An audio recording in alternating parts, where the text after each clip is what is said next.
Guyana के राष्ट्रपति doctor Mohammad Irfan Ali जी, Suriname के राष्ट्रपति श्री चंद्रिका प्रसाद संतोखी जी, मध्य प्रदेश के राज्यपाल श्री मंगूभाई पटेल, मुख्यमंत्री शिवराज सिंह चौहान, विदेश मंत्री श्री एस जयशंकर जी, मंत्रिमंडल के अन्य सहयोगीगण और प्रवासी भारतीय दिवस सम्मेलन में विश्व भर से पधारे मेरे प्रिय भाइयों और बहनों, आप सभी को 2023 की मंगल कामनाएं। करीब 4 वर्षों के बाद प्रवासी भारतीय दिवस सम्मेलन एक बार फिर अपने मूल स्वरूप में अपनी पूरी भव्यता के साथ हो रहा है। अपनों से आमने सामने की मुलाकात का, आमने सामने की बात का अपना अलग ही आनंद भी होता है और उसका महत्व भी होता है। मैं आप सभी का 130 करोड़ भारतवासियों की ओर से अभिनंदन करता हूं, स्वागत करता हूं। भाइयों और बहनों, यहां उपस्थित प्रत्येक प्रवासी भारतीय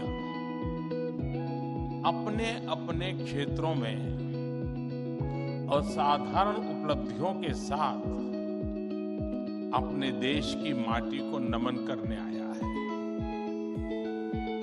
और ये प्रवासी भारतीय सम्मेलन मध्य प्रदेश की उस धरती पर हो रहा है जिसे देश का हृदय क्षेत्र कहा जाता है। एमपी में मां नर्मदा का जल, यहाँ के जंगल, आदिवासी परंपरा, यहाँ का अध्यात्म, ऐसा कितना कुछ है जो आपकी इस यात्रा को अविस्मरणीय बनाएगा। अभी हाल ही में पास ही उज्जैन में भगवान महाकाल के महालोक का भी भव्य और दिव्य विस्तार हुआ है। मैं आशा करता हूं आप सब वहां जाकर भगवान महाकाल का आशीर्वाद भी लेंगे और उस अद्भुत अनुभव का हिस्सा भी बनेंगे। साथियों, वैसे हम सभी अभी जिस शहर में हैं, वो भी अपने आप में अद्भुत है।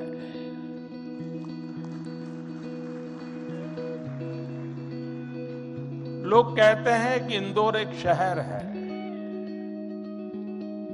लेकिन मैं कहता हूं इंदौर एक दौर है। ये वो दौर है जो समय से आगे चलता है, फिर भी विरासत को समेटे रहता है। इंदौर ने स्वच्छता के क्षेत्र में देश में एक अलग पहचान स्थापित की है। खाने पीने के लिए अपन का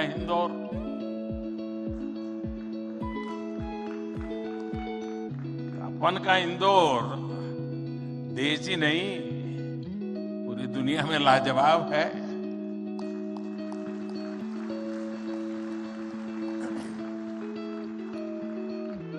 इंदौरी नमकीन का स्वाद, यहाँ के लोगों के, यहाँ पर जो पोहे का पैशन है, साबूदाने की खिचड़ी, कचौरी, समोसे, शिकंजी, जिसने भी इसे देखा उसके मुंह का पानी नहीं रुका।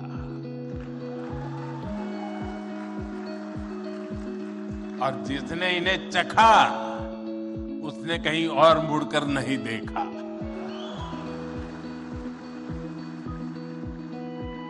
इसी तरह 56 दुकान तो प्रसिद्ध है ही, सराफा भी महत्वपूर्ण है। यही वजह है कि कुछ लोग इंदौर को स्वच्छता के साथ साथ स्वाद की राजधानी भी कहते हैं। मुझे विश्वास है यहाँ के अनुभव आप खुद भी नहीं भूलेंगे और वापस जाकर दूसरों को यहाँ के बारे में बताना भी नहीं भूलेंगे। Friends, this Pravasi Bharatiya Divas is special in many ways. We celebrated 75 years of India's independence just a few months ago. Our digital exhibition related to our freedom struggle has been organized here. It brings the glorious era in front of you again. Friends, the nation has entered the Amrit Kaal of the next 25 years. Our Pravasi Bharatiya have significant place in this journey. India's unique global vision and its important role in the global order will be strengthened by you. साथियों, हमारे यहाँ कहा जाता है स्वदेशो भुवनत्रयम्, अर्थात हमारे लिए पूरा संसार ही हमारा स्वदेश है। मनुष्य मात्र ही हमारा बंधु बांधव है। इसी वैचारिक बुनियाद पर हमारे पूर्वजों ने भारत के सांस्कृतिक विस्तार को आकार दिया था। हम दुनिया के अलग अलग कोनों में गए, हमने सभ्यताओं के समागम की अनंत संभावनाओं को समझा। हमने सदियों पहले वैश्विक व्यापार की असाधारण परंपरा शुरू की थी। हम असीम लगने वाले समंदरों के पार गए। अलग अलग देशों, अलग अलग सभ्यताओं के बीच व्यावसायिक संबंध कैसे साझी समृद्धि के रास्ते खोल सकते हैं, भारत ने और भारतीयों ने करके दिखाया। आज अपने करोड़ों प्रवासी भारतीयों को जब हम ग्लोबल मैप पर देखते हैं तो कई तस्वीरें एक साथ उभरती हैं। दुनिया के इतने अलग अलग देशों में जब भारत के लोग एक कॉमन फैक्टर की तरह दिखते हैं तो वसुधैव कुटुंबकम की भावना उसके साक्षात दर्शन होते हैं। दुनिया के किसी एक देश में जब भारत के अलग अलग प्रांतों, अलग अलग क्षेत्रों के लोग मिलते हैं, एक भारत श्रेष्ठ भारत का सुखद एहसास भी होता है। दुनिया के अलग अलग देशों में जब सबसे शांतिप्रिय, लोकतांत्रिक और अनुशासित नागरिकों की चर्चा होती है तो मदर ऑफ डेमोक्रेसी होने का भारतीय गौरव अनेक गुना बढ़ जाता है। और जब हमारे इन प्रवासी भारतीयों के योगदान का विश्व आकलन करता है तो उसे सशक्त और समर्थ भारत इसकी आवाज सुनाई देती है। इसलिए ही तो मैं आप सभी को, सभी प्रवासी भारतीयों को विदेशी धरती पर भारत का राष्ट्रदूत, ब्रांड एम्बेसडर कहता हूं।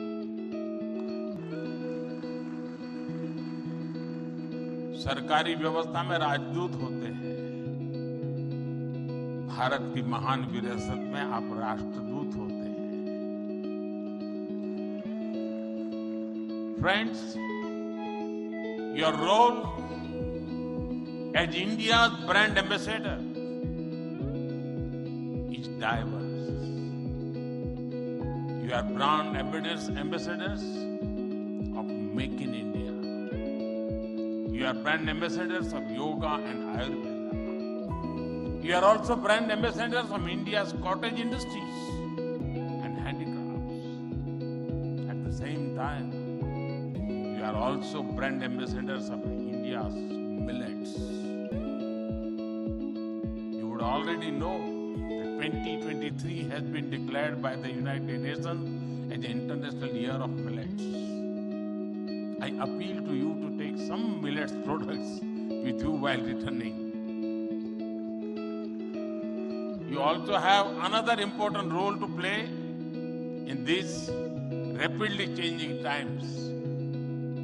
You are the people who will address the world's desire to know more about India. Today, the whole world is waiting and watching India keenly with great interest and curiosity. It is important to understand why I am saying this. साथियों, पिछले कुछ वर्षों में भारत ने विकास की जो गति प्राप्त की है, जो उपलब्धियां हासिल की हैं, वो असाधारण है, अभूतपूर्व है। जब भारत कोविड महामारी के बीच कुछ महीनों में ही स्वदेशी वैक्सीन बना लेता है, जब भारत अपने नागरिकों को 220 करोड़ से ज्यादा वैक्सीन डोज मुफ्त लगाने का रिकॉर्ड बनाता है, जब वैश्विक अस्थिरता के बीच भी भारत विश्व की उभरती अर्थव्यवस्था बनता है, जब भारत विश्व की बड़ी इकोनॉमी से कॉम्पीट करता है, टॉप 5 इकोनॉमी में शामिल होता है, जब भारत दुनिया का तीसरा सबसे बड़ा स्टार्टअप इकोसिस्टम बनता है, जब मोबाइल मैन्युफैक्चरिंग जैसे क्षेत्रों में, इलेक्ट्रॉनिक मैन्युफैक्चरिंग के क्षेत्र में मेक इन इंडिया का डंका बजता है, जब भारत अपने दम पर Tejas fighter plane, aircraft carrier, INS Vikram और अरिहंत जैसी न्यूक्लियर सबमरीन बनाता है, तो स्वाभाविक है दुनिया और दुनिया के लोगों में क्यूरियोसिटी होती है कि भारत क्या कर रहा है, कैसे कर रहा है। लोग जानना चाहते हैं कि भारत की स्पीड क्या है, स्केल क्या है, भारत का फ्यूचर क्या है। इसी तरह जब कैशलेस इकोनॉमी की बात होती है, फिनटेक की चर्चा होती है, तो दुनिया ये देखकर हैरान में है कि विश्व के 40% real time digital transaction Bharat में होते हैं। जो स्पेस के फ्यूचर की बात होती है, तो भारत की चर्चा स्पेस टेक्नोलॉजी के मोस्ट एडवांस देशों में होती है। भारत एक बार में 100 सैटेलाइट लॉन्च करने का रिकॉर्ड बना रहा है। सॉफ्टवेयर और डिजिटल टेक्नोलॉजी के क्षेत्र में हमारी ताकत दुनिया देख रही है। आप में से बहुत से लोग भी इसका बहुत बड़ा जरिया है। भारत का ये बढ़ता हुआ सामर्थ्य, भारत का ये दमखम, भारत की जड़ों से जुड़े हर व्यक्ति का सीना चौड़ा कर देता है। वैश्विक मंच पर आज भारत की आवाज, भारत का संदेश, भारत की कही बात एक अलग ही मायने रखती है। भारत की ये बढ़ती है ताकत आने वाले दिनों में और ज्यादा बढ़ने वाली है और इसलिए भारत के प्रति जिज्ञासा, भारत के प्रति क्यूरियोसिटी भी और बढ़ेगी और इसलिए विदेश में रहने वाले भारतीय मूल के लोगों की, प्रवासी भारतीयों की जिम्मेदारी भी बहुत बढ़ जाती है। आपके पास आज भारत के बारे में जितनी व्यापक जानकारी होगी, उतना ही आप दूसरों को भारत के बढ़ते सामर्थ्य के बारे में बता पाएंगे और तथ्यों के आधार पर बता पाएंगे। मेरा आग्रह है कि आपके पास कल्चरल और स्पिरिचुअल जानकारी के साथ साथ भारत की प्रगति की अपडेटेड इंफॉर्मेशन होनी चाहिए। साथियों, आप सबको ये भी पता है इस वर्ष भारत दुनिया के G20 समूह की अध्यक्षता भी कर रहा है। भारत इस जिम्मेदारी को एक बड़े अवसर के रूप में देख रहा है। हमारे लिए ये दुनिया को भारत के बारे में बताने का अवसर है। ये दुनिया के लिए भारत के अनुभवों से सीखने का, पुराने अनुभवों से सस्टेनेबल फ्यूचर की दिशा तय करने का अवसर है। हमें G20 केवल एक डिप्लोमेटिक इवेंट नहीं, बल्कि जन भागीदारी का एक ऐतिहासिक आयोजन बनाना है। इस दौरान विश्व के विभिन्न देश भारत के जन जन के मन में अतिथि देवो भव की भावना का दर्शन करेंगे। आप भी अपने देश से आ रहे प्रतिनिधियों से मिलकर उन्हें भारत के बारे में बता सकते हैं। इससे उन्हें भारत पहुंचने से पहले ही अपनत्व और स्वागत का एहसास होगा। साथियों, और मैं तो ये भी कहूंगा कि जब G20 समिट में, क्योंकि कोई 200 मीटिंगें होने वाली है, G20 समूह के 200 डेलीगेशन यहां आने वाले, हिंदुस्तान के अलग अलग शहरों में जाने वाले, वापस जाने के बाद वहां पर रहने वाले प्रवासी भारतीय उनको बुलाएं। भारत में गए थे तो कैसा रहा, उनके अनुभव सुने। मैं समझता हूं कि उनके साथ हमारे बंधन को और मजबूत करने के लिए अवसर बन जाएगा। साथियों, आज भारत के पास न केवल दुनिया के नॉलेज सेंटर बनने का, बल्कि स्किल कैपिटल बनने का सामर्थ्य भी है। आज भारत के पास सक्षम युवाओं की एक बड़ी तादाद है। हमारे युवाओं के पास स्किल भी है, वैल्यूज भी है और काम करने के लिए जरूरी जज्बा और ईमानदारी भी है। भारत की ये स्किल कैपिटल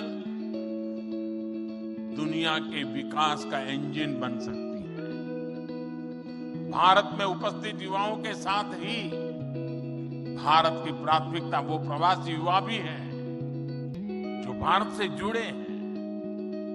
हमारे नेक्स्ट जनरेशन युवा जो विदेश में जन्मे हैं, वहीं पले बढ़े हैं, हम उन्हें भी अपने भारत को जानने समझने के लिए कई अवसर दे रहे हैं। नेक्स्ट जनरेशन प्रवासी युवाओं में भी भारत को लेकर उत्साह बढ़ता चला जा रहा है। वो अपने माता पिता के देश के बारे में जानना चाहते हैं, अपनी जड़ों से जुड़ना चाहते हैं। ये हम सबकी जिम्मेदारी है कि हम युवाओं को न केवल देश के बारे में गहराई से बताएं, बल्कि उन्हें भारत दिखाएं भी। पारंपरिक बोध और आधुनिक नजर के साथ ये युवा फ्यूचर वर्ल्ड को भारत के बारे में कहीं ज्यादा प्रभावी ढंग से बता पाएंगे। जितनी युवाओं में जिज्ञासा बढ़ेगी, उतना ही भारत से जुड़ा पर्यटन बढ़ेगा, भारत से जुड़ी रिसर्च बढ़ेगी, भारत का गौरव बढ़ेगा।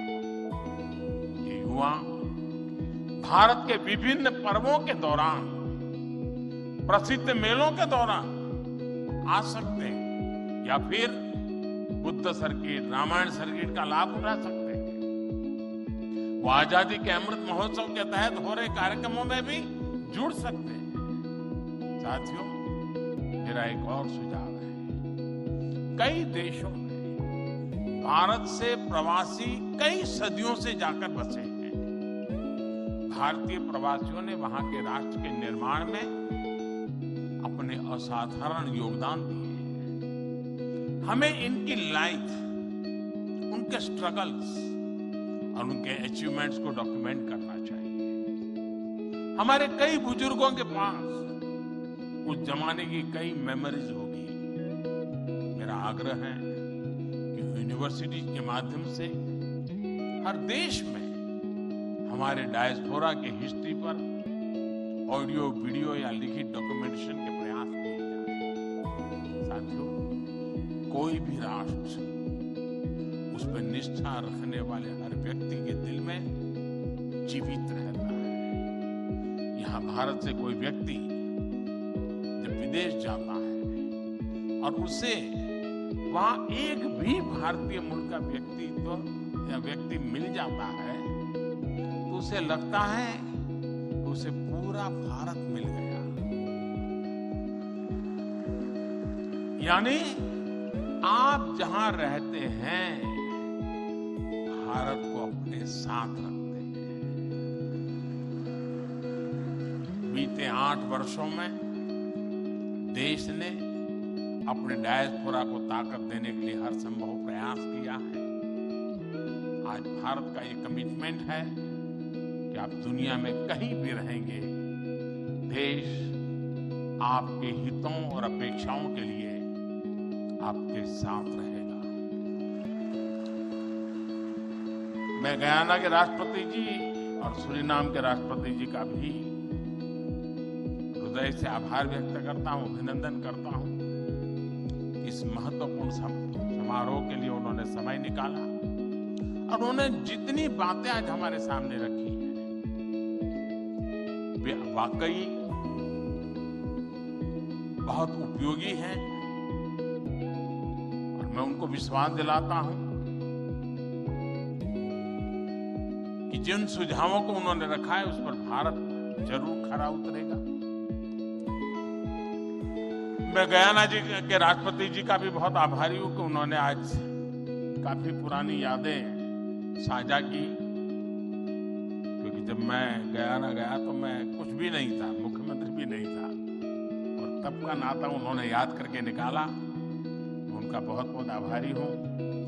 मैं फिर एक बार आप सभी प्रवासी भारतीय दिवस के लिए इस समारोह में आए, बीच के गैप के बाद मिलने का मौका मिला है। मेरी तरफ से आपको अनेक अनेक शुभकामनाएं हैं। बहुत लोगों से मिलना होगा, बहुत लोग चीजें जानने को मिलेगी, जिसे लेकर के, उन स्मृतियों को लेकर के फिर अपने कार्य क्षेत्र में लौटेंगे, अपने रिस्पेक्टिव कंट्री में जाएंगे। मुझे विश्वास है कि भारत के साथ जुड़ाव का एक नया युग शुरू होगा। मेरी आपको बहुत बहुत शुभकामनाएं।